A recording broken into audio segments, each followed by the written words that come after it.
pain problem and its effect on performance is not a mystery. It is not a mystery.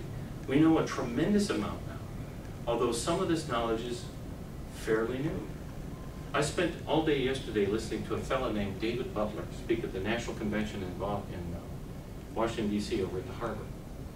Now, David is a physiotherapist from Adelaide, Australia, who in 1990 wrote a book called Mobilization of the Nervous System. I began corresponding with him right then. This was back when you had to take a letter to the post office and put some postage on and say, I want to send this to Australia. I did it anyway. And we began to correspond. We've met several times, and it was very nice spending the day listening to him yesterday. One of the phrases that he used in his presentation was, learning from the shadows.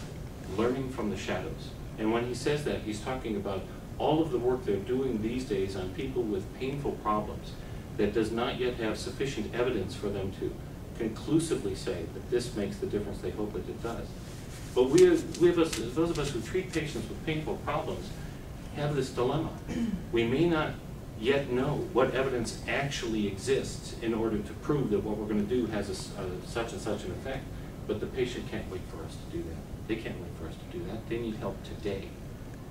If you understand the theories behind pain, which are well established, you can come up with a way of helping.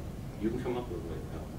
There are many avenues toward the patient. There are things that you can really control that will affect the patient in various and sundry ways. Whether or not this actually works according to the evidence-based people, we're still learning from the shadows as